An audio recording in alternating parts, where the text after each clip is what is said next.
Hello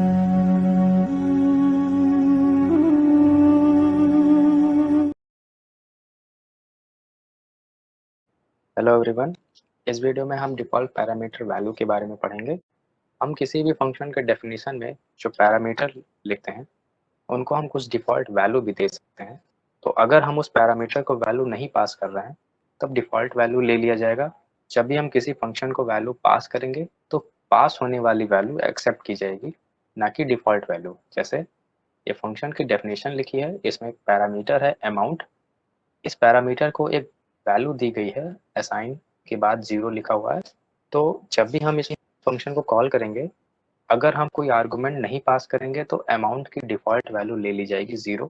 अगर इस function की कॉलिंग में हम कोई वैल्यू पास करेंगे, तो ये जो वैल्यू 0 है यहाँ, ये डिफ़ॉल्ट वैल्यू है। कॉलिंग में जो वैल्यू हम पास करेंगे वो मिलेगा इस अमाउंट को। अगर हम कोई कॉलिंग में वैल्यू पास नहीं करेंगे तो इस अमाउंट की वैल्यू 0 रखी जाएगी, जो कि डिफ़ॉल्ट वैल्यू होगी। प्रोग्राम में हम इसको कैसे करेंगे?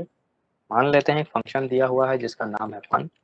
इस फंक्शन के पैरामीटर में एक वैल्यू है जिसकी डिफ़ॉल्ट वैल्यू हम सेट कर दे रहे हैं 0। ठीक है, कॉलन लगाएंगे। यहाँ पे प्रिंट फंक्शन के अंदर लिख देते हैं एक ही वैल्यू जो प्रिंट कराएंगे हम। फंक्शन की कॉलिंग लिखते हैं, वैल्यू पास कर देते हैं 10। इसका आउटपुट चेक करिए, ये आउटपुट है इस प्रोग्राम का। देखिए जो वैल्यू हमने पास किया है इस फंक्शन को, वो वैल्यू प्रिंट हो रही है फंक्शन के अंदर।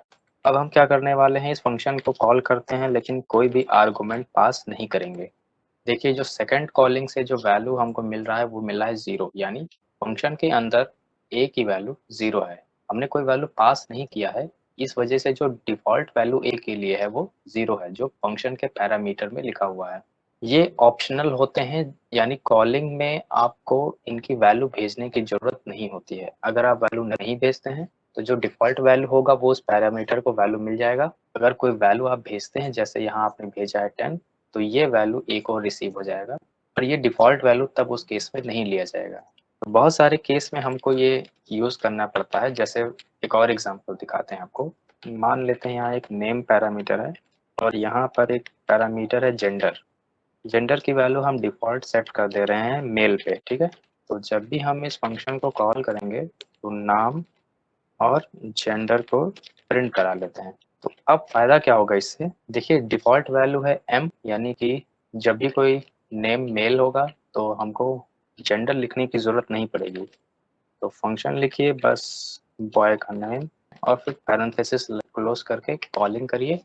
देखिए ये आउटपुट है इस प्रोग्राम का। देखिए जब भी ये एज ए एग्जांपल मैंने बॉय लिया हुआ है, यहाँ कोई लड़के का नाम होगा और बाय डिफ़ॉल्ट उसकी जेंडर हो जाएगी मेल, ठीक है? M for male. यदि किसी लड़की का नेम आप पास करना चाहते हैं, तो आप यहाँ गर्ल का नेम लिखेंगे। अब यहाँ आपको जेंडर बताना पड़ेगा कि जेंडर उसका फीमेल रखा जाएगा। ये आउटपुट है इस प्रोग्राम का। देखिए यहाँ हमने जेंडर खुद से बताया हुआ है, तो ये जो डिफ़ॉल्ट वैल्यू है जेंडर पैरामीटर का, ये नहीं लिया जाएगा। जो हमने पास किया है वो जेंडर इस पैरामीटर को मिलेगा। तो इस वीडियो में आपने देखा कि डिफ़ॉल्ट पैरामीटर वैल्यू क्या होते हैं और उनको फंक्शंस में कैसे यूज़ करना है।